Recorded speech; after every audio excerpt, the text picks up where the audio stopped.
Well, hello, everybody, and welcome back. And if you are just tuning in with me for the very first time, it's so nice to meet you.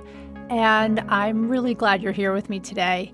I am your host, Heather Carey, nutritionist, chef, mom, and a woman who has been around the block with food. I want to open up about real food in relation to health, weight, and our bodies so you can make peace with what you eat.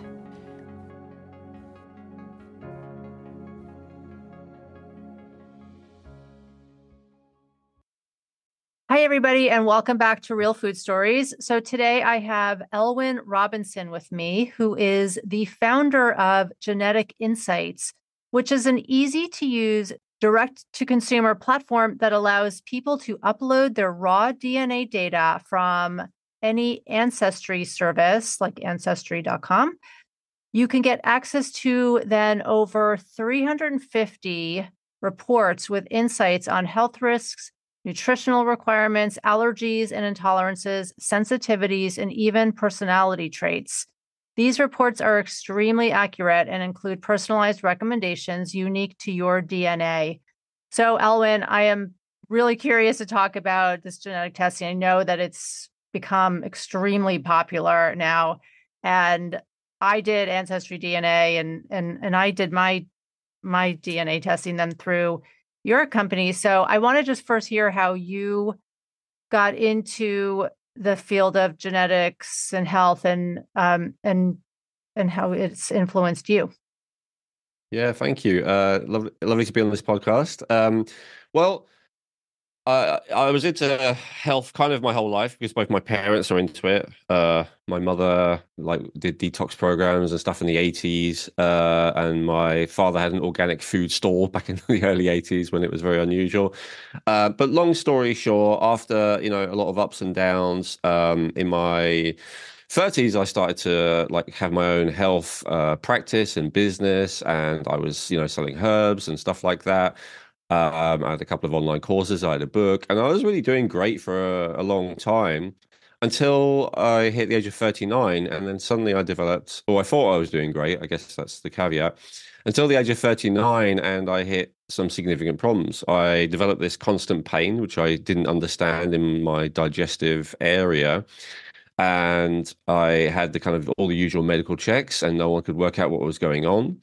And again, long story short, after trying a lot of different practitioners of all types, various types of mainstream medical doctors, alternative medical doctors, alternative practitioners of all kinds, because when there's a pain, you never quite know what it is. So chiropractors and acupuncturists and craniosacral and on and on and on.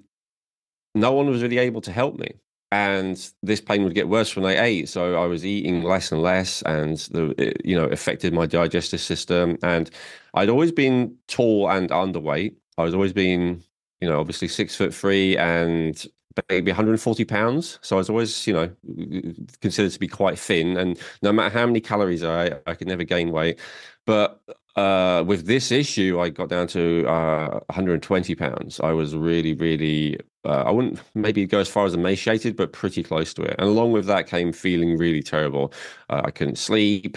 I had constant, severe anxiety issues.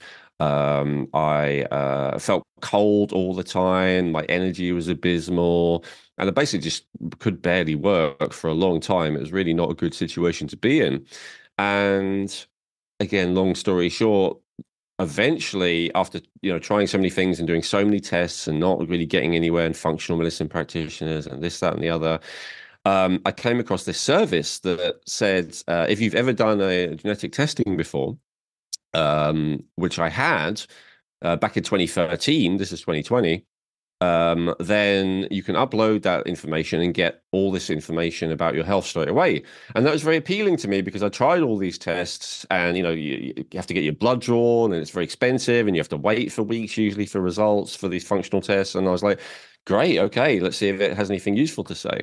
So I uploaded my data from 23andMe, and I was blown away. First of all, how much it was able to tell me about myself. It was almost like going to a psychic in terms of, just the amount of things that it knew about me. But what was really amazing to me is that it actually was able to help me understand what was wrong with me that nothing else was able to.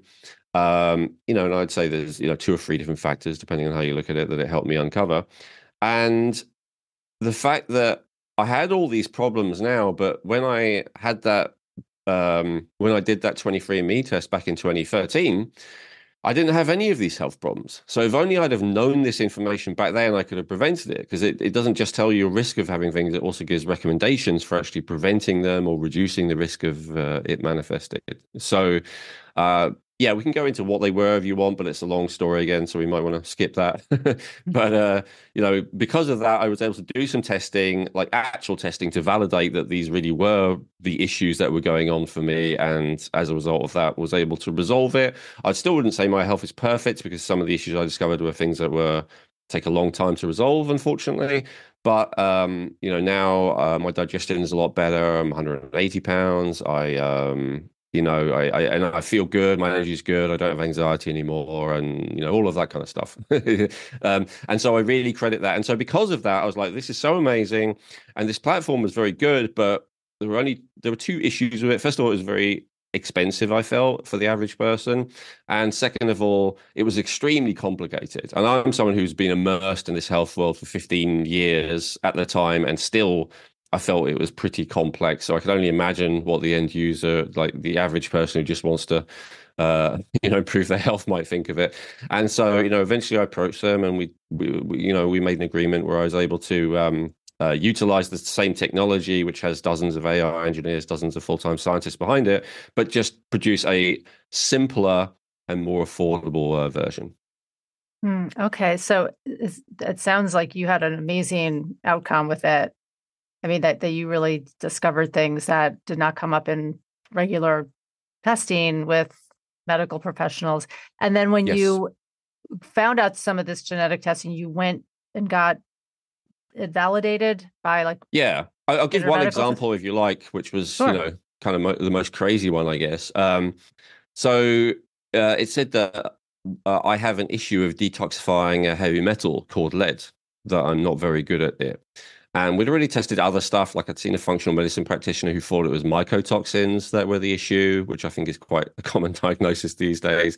And that's kind of like when you react to everything and nothing, that was one of the other things. I was at a place where pretty much every food my body would have like this immune reaction to. So that was one of the other reasons I was losing weight. It wasn't only the pain. And but no one had tested me for that. I don't know a hair mineral analysis for that, but lead hadn't come up particularly high in that. And so I bit the bullet and decided to actually test it, to try it. And it also said that I had a tendency for certain nutrients, that I had like an increased need for them. Some of them things that people will kind of be aware of, like calcium and vitamin K2. But some of them that I think most people wouldn't think of, like specific amino acids, like tyrosine and lysine specifically. So I did a test that you're probably aware of called the NutriVal from Genova Diagnostics, and that included all of those factors. It tested for the amino acids, the vitamins, minerals, and it tested for the four most common heavy metals. Well, the most shocking result was the lead. It was 27.5 micrograms per deciliter, when the reference range was 0 to 3. And it's at the level of 45 that the World Health Organization considers it a emergency, like you have to go to a hospital and get chelation therapy. So then I went to my NHS GP, which we have over here. That's like the nationalized healthcare. And I told them about this, and I said, could this be the cause of all my symptoms? And because abdominal pain is certainly one of them, as was all the rest of them. And he said, yeah, it could be, but we don't trust any other testing other than our own. So I said, okay. So I had to wait. They did their own testing, and it came back and said they didn't have as fine a measurement, but yeah, they said it was 20 something. So they kind of validated. And so I said, okay, so this could be the cause of all my symptoms. Yes. I said, what are we going to do about it? And they said, well, we have to remove the exposure. That's the only thing you can really do with lead. So then my wife was tested, and my wife's level was almost nothing. It was like 1 or something like that. And yet we were drinking the same water, breathing the same air, eating from the same cutlery, using the same herbs, using the same supplements. And for over a decade. And so it turned out that probably, as I discovered later, lead has a half-life of about 20 years, and your body stores lead in its bones because it mistakes it for calcium, as well as the cells in general, but especially the bones, because that's where calcium concentrates. Mm-hmm. And so I probably had for decades this poison right in the core of my body, in my skeleton, which was constantly leaching into my bloodstream. So it's like a time release poison capsule in the core of my body, constantly leaching into my bloodstream. And then the even crazier thing is everything that is supposed to be good for you and healthy, like exercise and breathing practices and saunas and, different herbs and supplements, all the rest, all of those are like NRF2 upregulators and things like that that cause the release, the increase of that breakdown of toxicity into the bloodstream and actually make you feel worse, which is why all these things that I was trying that people said is good for you would make me feel worse and worse and worse because it was causing more and more toxicity to be released.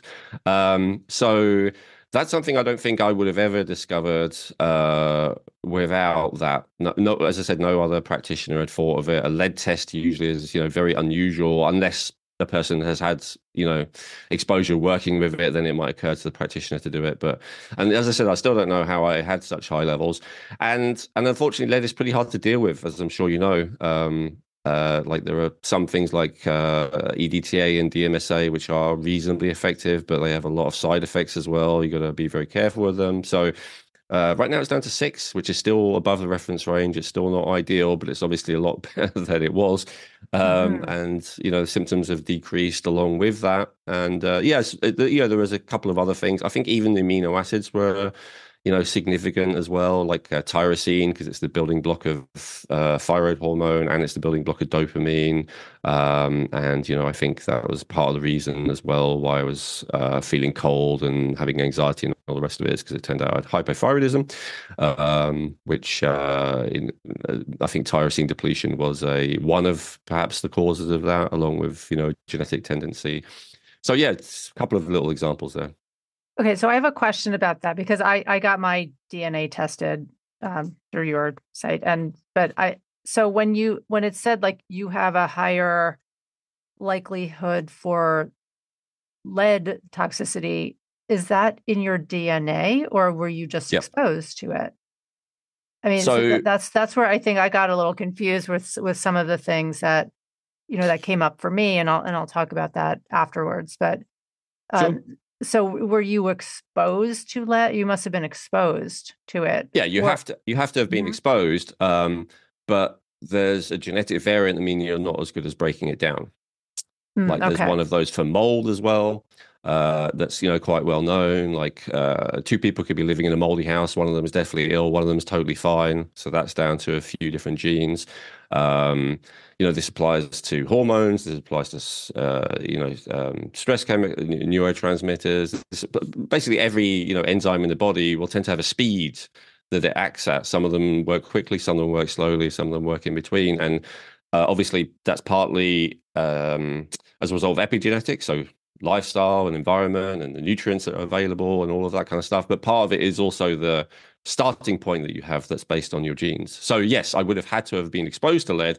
As I say, in the last at least 15 years, we couldn't find any significant source of lead. So either the issue is exclusively that it was from very long ago, several decades ago, or it could be that even a moderate amount built up to very toxic levels because I really was very bad at breaking it down, which would be genetic. And I expect it's probably some combination of those 2 factors. So I'm curious, your parents, did they have they had any of these symptoms or, I mean, you grew up in the house that they grew, that they were in. Yeah, I mean, So, my mother died when I was 25 of cancer, and she had it several times. Like she had severe health issues. mm, They both had thyroid issues. My mother had her thyroid removed. She had cancer of the thyroid. My father had a goiter at one point.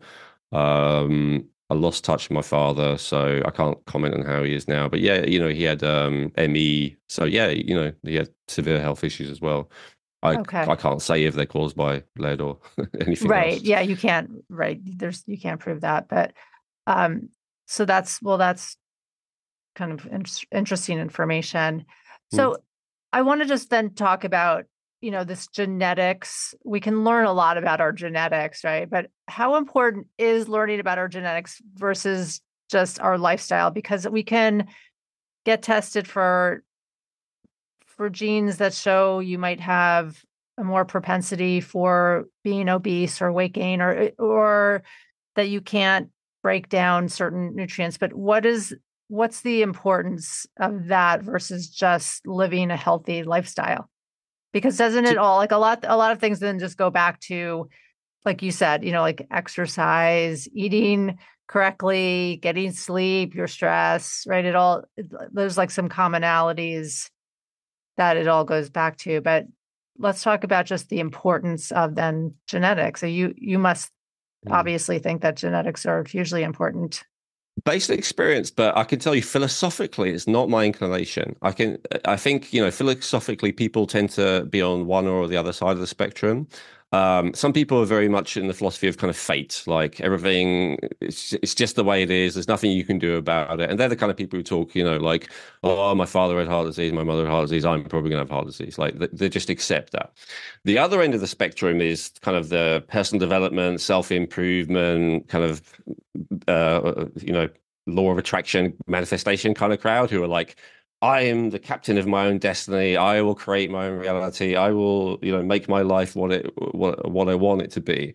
And so each of those kind of camps will tend to be drawn to philosophies that kind of back up their perspective, right? So the fatalists, like fatalist philosophies, the kind of creative types will, be attracted to kind of whether it's Bruce Lipton type of genetic, or whether it's Tony Robbins type of personal development, or whatever. Like they just, that's what they love. So I was definitely in that second camp. I totally believed in, personal responsibility. If your life sucks, it's your own, something that you've created for yourself. And my life did suck, obviously. So that's why, I think I really shifted my life from it being very bad to good by that mentality. So I'm a big fan of that mentality.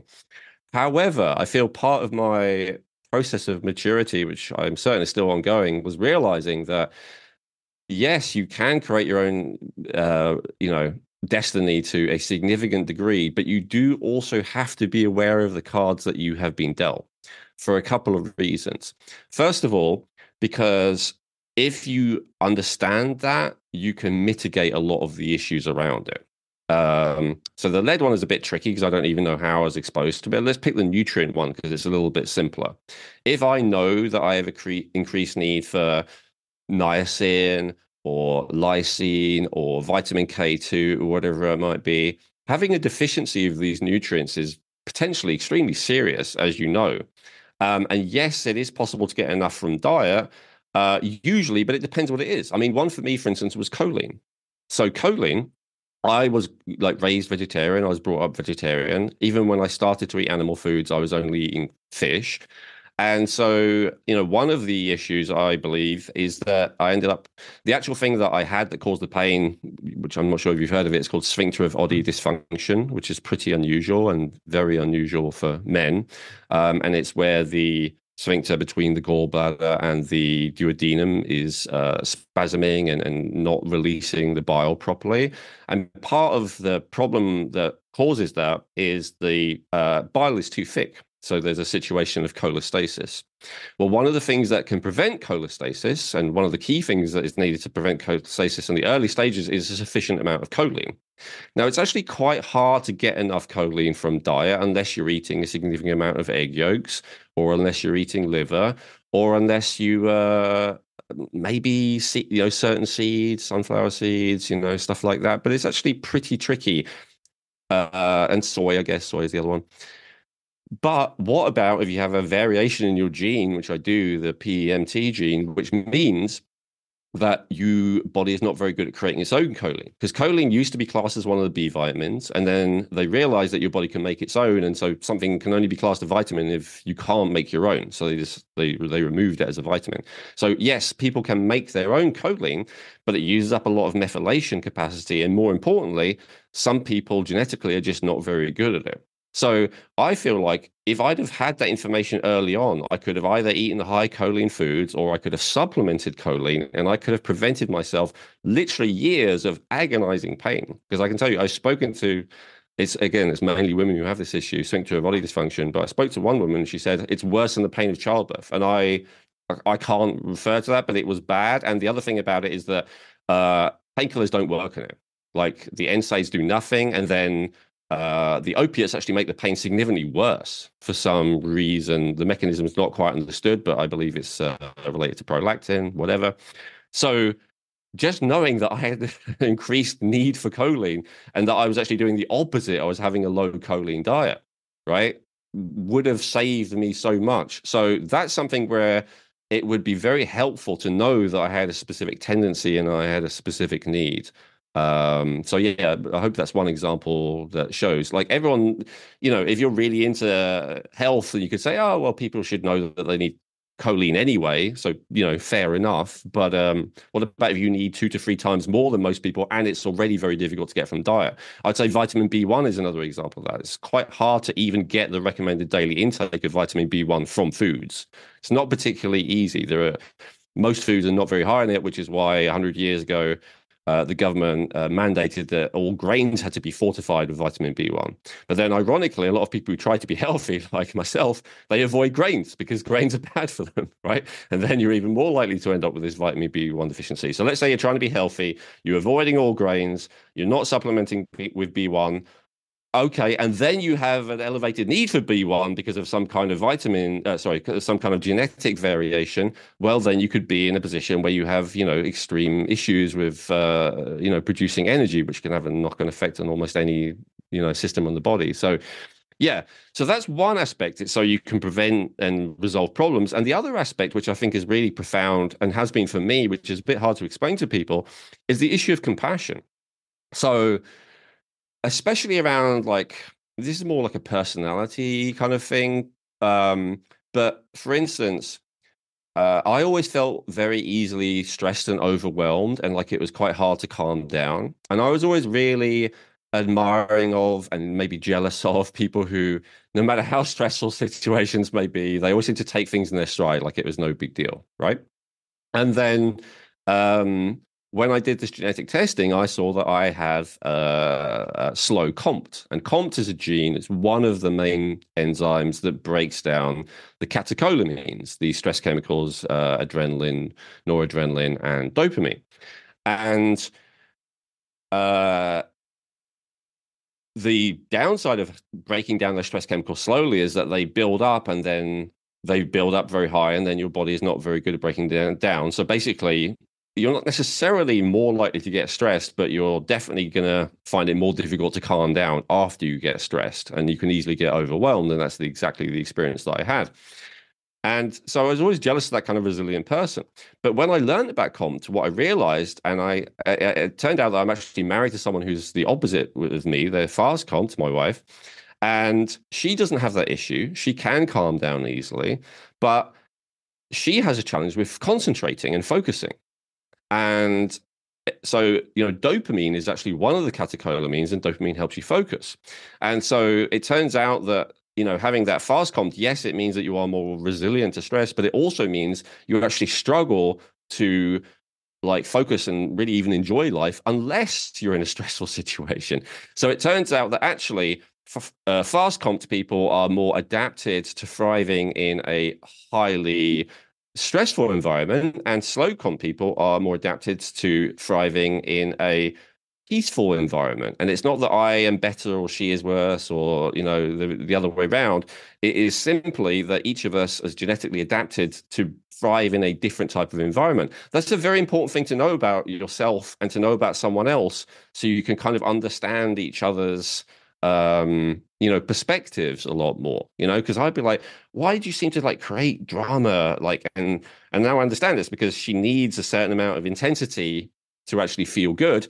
I'm like, and she's like, why are you so boring? Why do you, because I need a certain amount of peace to feel good. Right. And so, and also there are things you can do to speed up and slow down COMT, back to your point of there are things you can do, but yeah, even though there are things you can do to optimize, I think it's really helpful to understand I have a certain set point. Someone else in my life has a different set point. Where I am is okay. Where they are is okay. We can have compassion for each other. We can understand that we're different. Carbs is another example of that. Some people do well on a high carb diet, and even simple carbs are fine for them. Some people, like my wife, they have more hunter-gatherer DNA, and they do better on a low carb diet, and even complex carbs are not ideal for them. And rather than arguing which is better, is high carb better, is low carb better, let's just accept that we're all different. And part of that is down to, there are other reasons why high carbs may not be good for you, because you have a candida infection, because you have diabetes, whatever it might be. But there may also be a genetic component to it. And I think that's good to know. Yeah, I mean, as you're explaining this, yeah, it is all great to know that your wife and you have these different genetic tendencies, and so you can better understand each other. Mm. And then there's just life, right? I mean, then we're hit with life and circumstances and everything, and so I think, I guess my question is, how important is the genetics? I mean, do you feel like, is it your feeling that everyone should? How about 40%? If you want a quantity? Okay. It's not as important as, life and lifestyle and all the rest of it, but it is significant. And, as you've probably seen in the reports, we often give a percentage. We'll say 20% of this is based on your genetics, 40%, 50%. Usually it is about 40 to 60%, but, sometimes it's significantly less. So how about 40 as an average? It's 40% important. So it's good information. I mean, and especially if you're one of those people who likes to know information, about yourself, and that it sounds like it's good to help you understand where you might be coming from. Right. Yeah. So I did a couple of your tests. There's a lot of information in the testing, and I appreciated that, but it's like, wow, you can learn a lot. And then I started to get a little bit overwhelmed with the amount of information. But I wanted to ask just to say, our system is way simpler than the one that it was based off, and you're still saying that, right? So it goes to show my point about the original one. We gave you access to the limitless, so you have access. I think it said 350 in my bio, but it's actually over 500 reports now. So yeah, it is a huge amount of information. We often recommend people to go just through category by category, and a lot of people will just get by one category. So if you want to lose weight, you just get the weight loss category. If you want to know what nutrients you might need more of, you just get the nutrient category, etc. Rather than, as you said, getting all of the categories, all 20 categories, which is a lot. Yeah, it's definitely a lot. But I am one of those people who likes information. I mean, I like to look at these reports and everything. But a couple of them, so what am I doing? I mean, you're explaining it now better, like with your story. But I know that there was one category, like the pain category. Is that what it's called? Is it just Yep. pain? Okay. So I have a history of back pain. I've had 2 back surgeries in my life. There's definitely, I think, a genetic component. My mother's had back surgery. My grandmother's had back surgery. There's surgeries, back related surgeries all over my mother's side of the family. So what am I supposed to do with that information? What do I do? And then I think also that what the recommendations were in there were to take things like pregnenolone, which is a hormone, where am I getting that? Or willow bark. And do you know what I'm saying? Like, what am I so I know that maybe that I have a genetic tendency for back pain. And okay, so you had a more likely in the back pain report? I did, yes. Okay. Yeah, so it confirmed. It was okay. Confirmation. That's great news, but now what? That I think that's where I think just in general, I wanted to ask, so you get all of this information, and like you said with your wife, you can there's understanding of how things work, and then how do I apply it in my life? Okay. Yeah. So without actually seeing yours, I can kind of more speculate rather than like advising you as if I were consulting you. But so you said those are a couple of recommendations. Just to answer those questions, pregnenolone is sold as a supplement. It doesn't require a prescription or anything like that. Pregnenolone is the master hormone building block of all hormones. There is a lot of research to show that it is very safe, even high levels. A lot of it in women especially turns into progesterone. Progesterone is a very powerful anti-inflammatory. So I suspect that would be the reason why that was recommended. White willow bark, contains naturally salicylic acid, which is aspirin. I would say of all the things that actually are effective to reduce pain, salicylic acid is by far, the safest and most desirable because it actually has a bunch of other benefits to it, which are significant. Obviously, with pure aspirin, there are still potentially issues, but with the stomach. But if you have white willow bark, because it's the natural unextracted form, that would be a safer form of that. So, that would be an example. Wintergreen is another thing that's high in salicylic acid that you can apply externally. So if you're worried about the effect of on the stomach because you have a tendency for ulcers or anything like that, then that would be another way of getting salicylic acid to the back. But yeah, what do you do with it? Okay, so first of all, from a very practical point of view, you can apply some of the recommendations and see if they help, right? You just listed a couple of them there. We generally recommend people consider the top few. If there are, obviously, these are something that are ideal unless you really are an expert in this stuff to run by someone who is an expert, so know that, you already are an expert, but for many people, it'd be something that they might want to check with their doctor But or I'm their not an functional expert in medicine practitioner. supplements. I mean, I'm not an expert in supplements. So when I see something like Okay. pregnenolone as a recommendation, that that gives me pause because pregnenolone is a hormone, and I don't want to. I'm not just going to go into a, Whole Foods and buy pregnenolone, and take it without having a medical doctor, I think, oversee my hormones. Same Okay. with like DHEA. That came up a lot for me too, in a couple of these tests that I'm low in DHEA. Yeah. So, yeah, an ideal would be to go to either an open-minded medical doctor or maybe a functional medicine doctor who understands these things in depth. I agree, especially with DHEA, it is better to test. So when it's recommending DHEA, it's not saying blindly go and take DHEA. Just like when I had the tendency for high lead, it's not saying automatically just go and buy some chelation agents. The first thing to do would be to test, to validate, to see if it's actually accurate, right? So with DHEA, I would definitely recommend test your blood levels of DHEA. But if you do have, a high ratio of cortisol to DHEA, which is quite, common with people, especially as they get older, especially as they're unhealthy, that corresponds with a lot of different negative health outcomes. There is a lot of evidence showing that the higher the ratio of cortisol to DHEA in the blood, then the more likely you are to have all kinds of diseases, the more likely you are to die earlier. So at that point, you may go, okay, well, I have a tendency for low DHEA. I actually have low DHEA. I'm reading about it and I'm finding it's not good to have low DHEA. Let me work with someone to increase my DHEA. And I might want to do that, through some non-taking DHEA method. Maybe I want to support the enzymes that allow me to produce more of my own DHEA. There are lifestyle things you can do because a high ratio of cortisol to DHEA just indicates someone who's stressed generally, so there's other things you can obviously do. But maybe, especially if you have a genetic tendency to have low DHEA, if you do, then it makes sense to supplement it.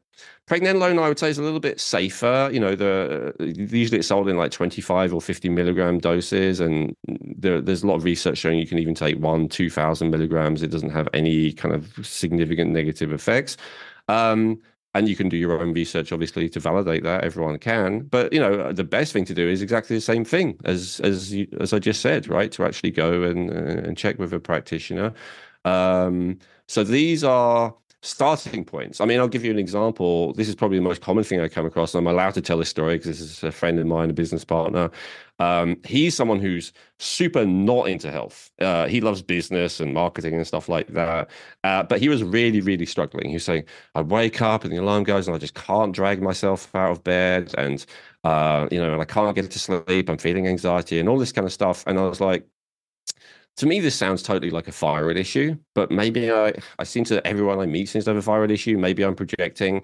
So I said, you know what? Have you ever done ancestry? He said, yes. I said, okay. And the other thing is because he's so busy and not into health, trying to persuade him to go to see a doctor was like almost impossible. So he just wouldn't do it. It's certainly not like an alternative kind of doctor anyway. So I said, okay. So we did his genetic insights. He came up as having a high genetic tendency for underactive thyroid. Sometimes in our reports, we just give like a binary, like high, low risk. But with some of them, if we can, we actually give a percentage score. So we give like a percentile score. So for him, he was 99th percentile likely to have underactive thyroid. So he's in the top 1% of people most likely to have that issue. So when he saw that, that was enough to convince him to go to a medical doctor to actually test it. And he thought his issue was low testosterone. That's why he was so low in energy and depressed and stuff. And I was like, yeah, maybe, but I think this thyroid thing is more important. So anyway, he went to the doctor. He tested both. It turned out he was right too. He had very low testosterone, but he had hypothyroidism and he had Hashimoto's, which is an autoimmune condition. This is a very serious thing. If he had have not addressed that, he could have been, in a very bad place within a year or two if he'd carried on ignoring it. So again, I'm not recommending that people do our thing and then start taking hormones as a result of it. As I say, pregnenolone, it's so safe that, someone could take a small dose, in my opinion. And that is why it's sold as a supplement, by the way. If it were dangerous, like testosterone or thyroid or whatever, it would be prescription only, as those things are. But that turned things around for him to get that thyroid that he actually needed. He also started taking low dose naltrexone to help to reduce the autoimmunity function, and he was able to function again and go back to work and feel good. And he got himself a little bit of testosterone as well, I think, on TRT, because that was supportive. And that, the doctor deemed that to be necessary too. That was not genetic. I would say that was because of the massive amount of stress that he'd been going through as someone trying to struggle to work 60-hour weeks despite having, severe hypothyroidism and Hashimoto's. So I would say that was more of an effect than the cause, but whatever. So, this is not saying, to answer your question, our recommendation, and I tell that story most commonly on podcasts, first of all, because I have permission to, but second of all, because it's like, this is not saying get the report and take a serious medical action without supervision. This is saying get the report, and if it says you have a high risk for a medical condition or a medical need, then go and test that. That's the next step. Go and test it yourself if you absolutely refuse to see a doctor, or preferably go to a practitioner and have them test it for you. And then, you can make an informed decision from then onwards. But it's kind of pointing the direction, because as you know, testing for every single test of what might be wrong with you when you have nebulous symptoms like low energy, fatigue, anxiety, depression, weight gain. I mean, God, how many different things could that be? There could be so many different things. And so knowing to narrow it down, okay, so it might be this nutrient, or it might be this hormone, or, it might be this specific allergen, or whatever it might be. It really helps to narrow it down, which then means you can actually save a lot of money on testing compared to how much you'd have to spend to just test everything that it could be.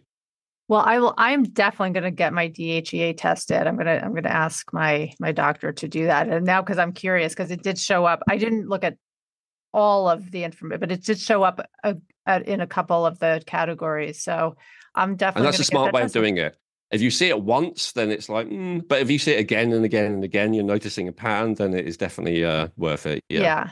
I think something you said before, it's a little like going to see a psychic, that there's you get these things, you're like, oh, I have a tendency towards, I think a couple things I had a tendency towards high cholesterol and some other just these blood markers, and which I do not have. I've never, my cholesterol has notoriously been always very good. And right. So but it is seeing, kind of going to the psychic, is it going to happen? Is it good?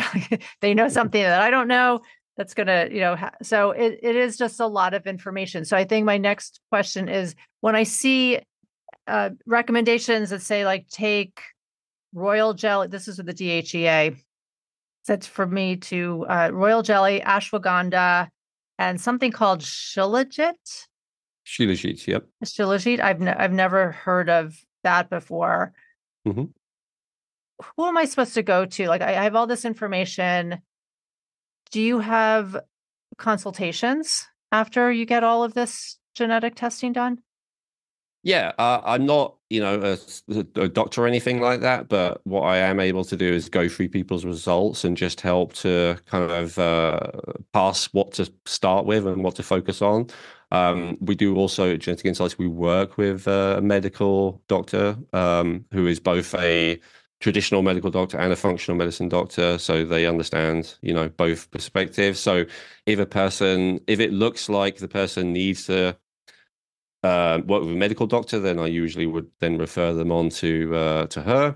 So, we have that process in place for people who want further support from us, rather than going off and, doing things on their own. In terms of the things you just mentioned, I mean, royal jelly, shilajit, and ashwagandha, these are all supplements that you can get yourself. Like royal jelly, I'm not quite sure that would be there, but ashwagandha is like a very effective thing at balancing hormones and reducing cortisol specifically. That's often what it is used for. And it's, Ayurvedic herb whose use goes back, I believe, thousands of years, very safe in moderate doses that it's usually sold in. So that's something that people could just try. Well, that's the thing right there. See, I have my own feeling about just taking supplements. I mean, I know it's the industry here, at least in the United States, is very unregulated. I mean, you could walk into any health food store and buy anything, and without anyone overseeing it, so herbs and other supplements can be, you take too much, they can be toxic. How do you feel about like eating curries or like chilies and stuff like that? I feel fine about that. I mean, that's food. Okay. So but I know that, but I mean, I know it's, I know like garlic is a way more toxic, powerful, and potentially dangerous herb than ashwagandha by far. For instance, it has like antibiotic-like effects. It can imbalance the hemispheres of the brain. It's quite, it has quite a high level of thiols, which can move heavy metals. So to me, the line between food and supplement and drugs is quite arbitrary. It just depends on where the line is. There's a lot of Chinese herbs, for instance, which we would go, oh, dangerous, but they just add it to soups and stews like it's, like it's nothing, no big deal. Goji berries are something that became like a superfood, but, would traditionally be classed as a herb. So I would say, as someone who has got quite deep into that, it really depends. Yeah, there are some supplements that are so powerful that really they should be classed as drugs, but there are also some supplements that are so safe that they're actually safer than most foods. So it really depends which they are, as opposed to them all being in a certain category. Well, so yeah, I understand what you're saying. I mean, there are some vitamins that you don't want to overdo, right? Yeah, absolutely. Not soluble vitamins, and I understand what you're saying. Vitamin A and D can be really dangerous. Vitamin B12, you can have 1,000 times the recommended daily amount, and it's no big deal whatsoever. Yeah. So a lot of people, you and I know this, right? But a lot of people don't know that, and so that's, I think, where I feel some caution around just if like one of my clients went to go get genetic testing and they saw these recommendations and they just went to the store and started buying some of the supplements, that there needs to be some guidance, right, with what you're taking. Sure. I mean, remember that we're going to have two categories of people buying this. Some of them are people who will not go and see a doctor no matter what. And they are buying all kinds of supplements all the time based on purely on marketing and what they see on sales pages and what they hear some random influencer say it has some random benefit. So to me, this is way safer than that, because first of all, every single thing we recommend, we give a huge amount of studies supporting their use. Second of all, we're only recommending things to people if they have an actual, at least tendency, though of course we can't guarantee it, for them to perhaps need it, right? So at least it's not like picking things in the dark like a lot of people are doing.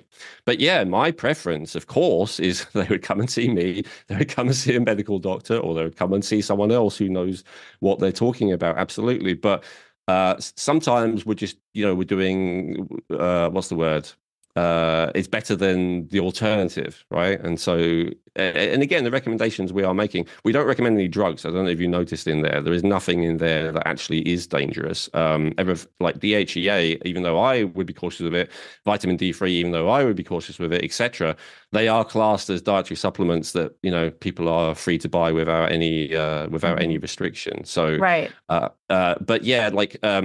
We haven't finished this yet, but the last page in the reports, we're in the process of setting up that there'll be a next step section by me And then it will provide a lot of resources where there'll be like a video education on that particular topic. Unfortunately, it's not finished yet, but it's in process. It's getting there now. And so the point of that will be that for people who can't afford a consultation or don't want a consultation in addition to the genetic reports, they can go and have kind of like a virtual like equivalent of it, where at least there is like you said about the vitamins and minerals, for instance. The episode of that is already filmed where I go through each one and say this is how much and this is how much you want to take and this is how much is safe. And I would not recommend taking D3 at all unless you've tested for it, but B1 is pretty safe and you can have that, and all that kind of stuff. So yeah, we do give that further education, but it's not quite ready, unfortunately. But it should be by the summer. Okay, well, that's good to know. I mean, because I think that is a necessary step, because people can just go a little crazy and buy supplements without, if they see something on those genetic testing that says they're deficient in something, that right, you don't want to just to go. Just to clarify, we don't say you're deficient in anything. We say that genetically you have an increased need for it, but you may still have more than enough because you may be getting more than enough, So we're saying you have an increased need for it.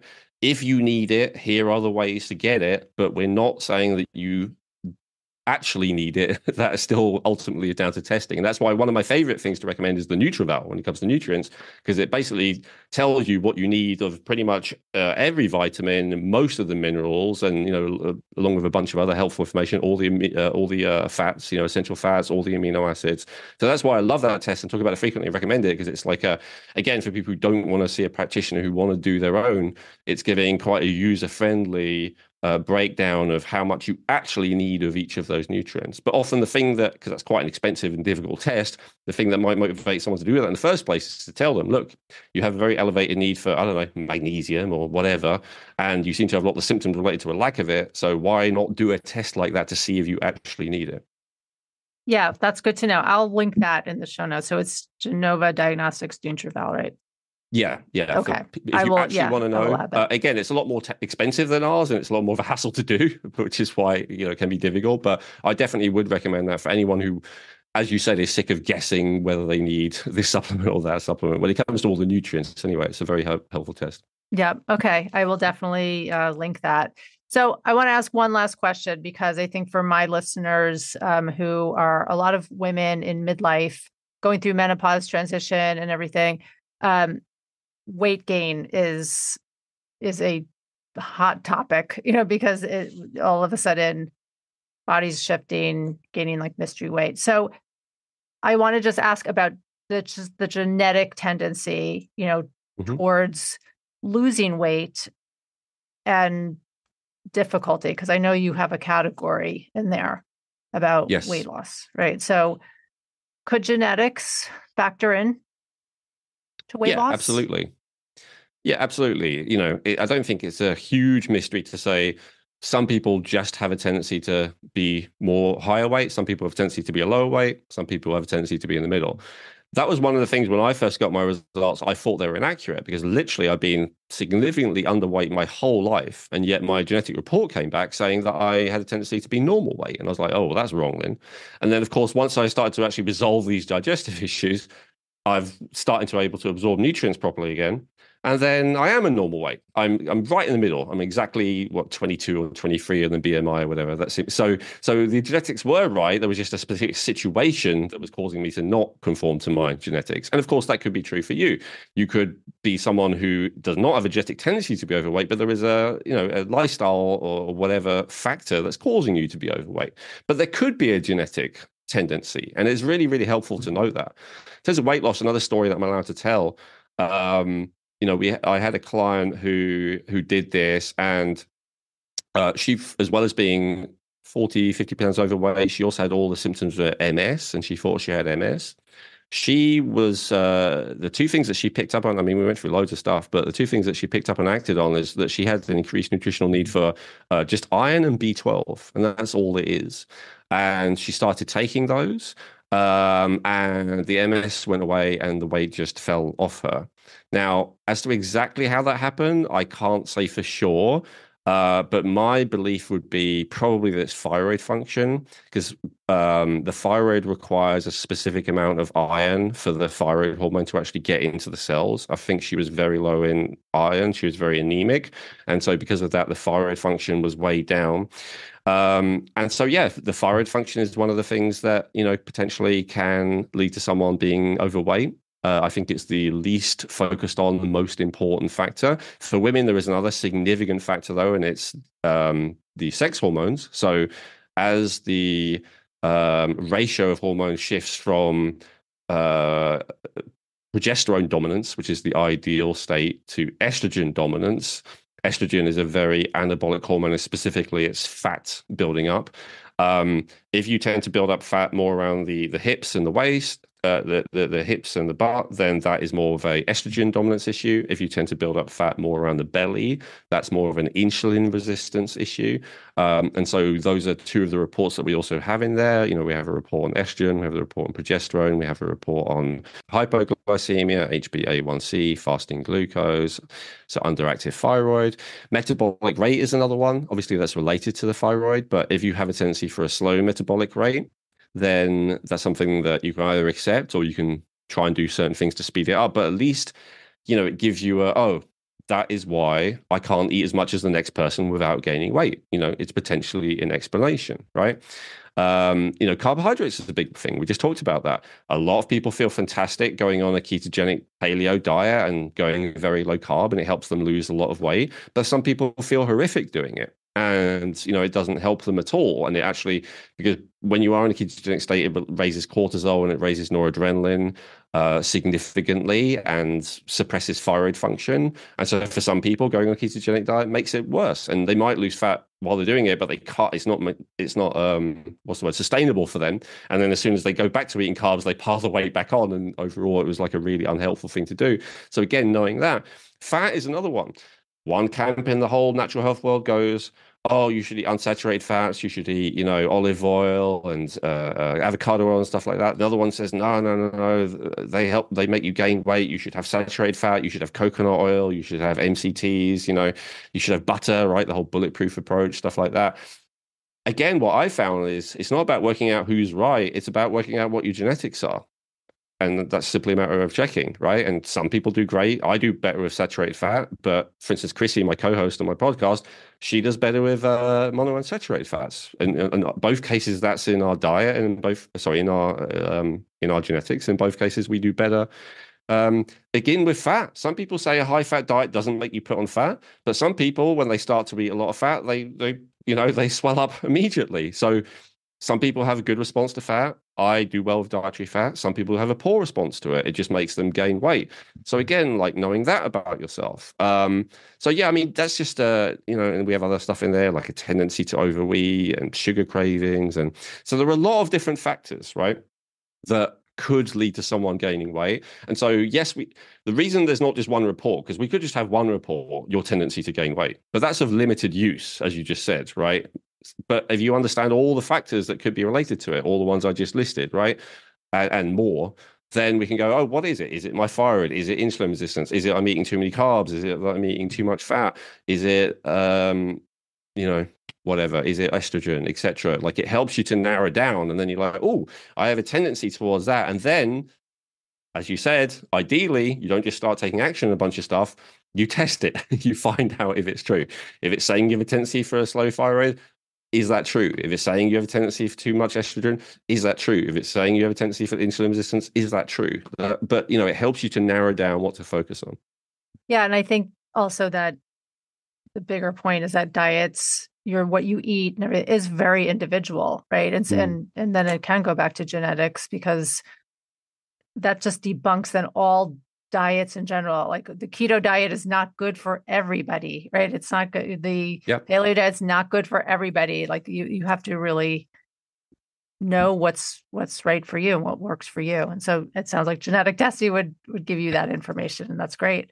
Definitely a starting place. Oxytocin is one that almost no one talks about, but oxytocin gives you and this is more, they talk about emotional eating being a big factor, right? And like then immediately they go to psychology and stuff like that. But A lot of people have a feeling like they have a hole inside of them that just can't be filled, but they try to. And so they tend to have addictive personalities. Maybe it's drugs, maybe it's, all kinds of stuff. But eating is kind of like what I'd say, the first addiction, the primary addiction, consumption.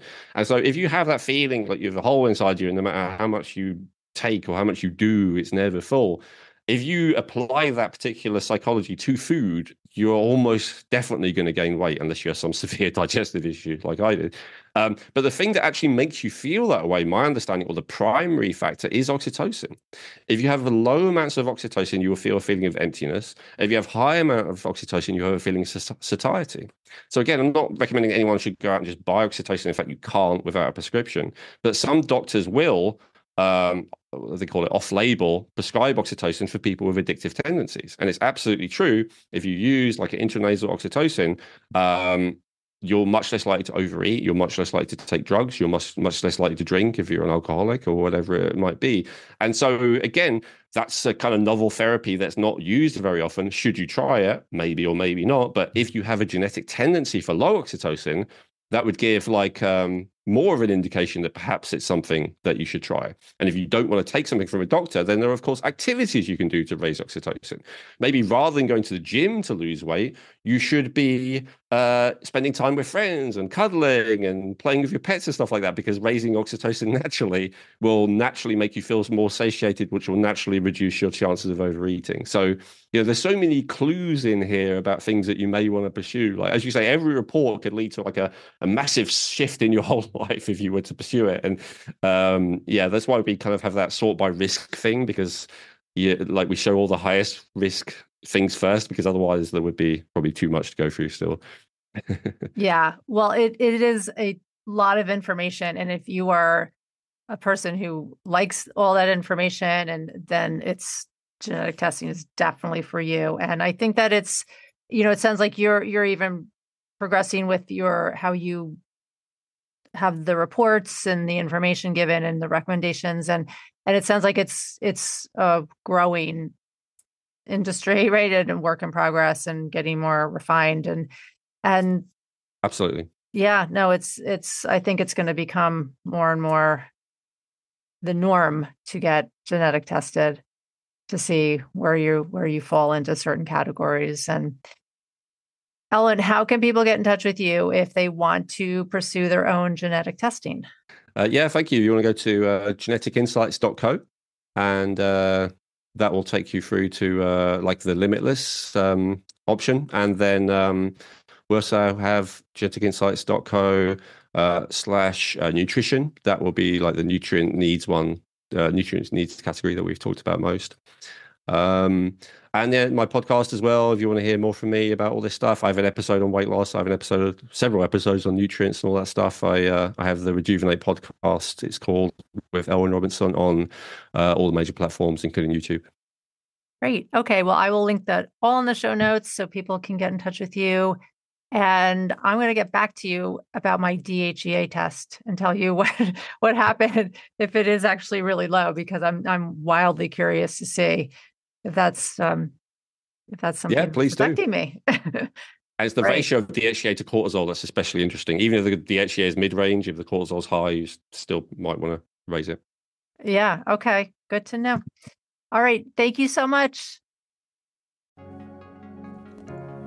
And as always, if you loved this podcast, please consider gifting me with a 5-star review. It is so helpful for me to get the word out on real eating, our real bodies, and real food stories. Thank you so much and have a great week. Bye for now.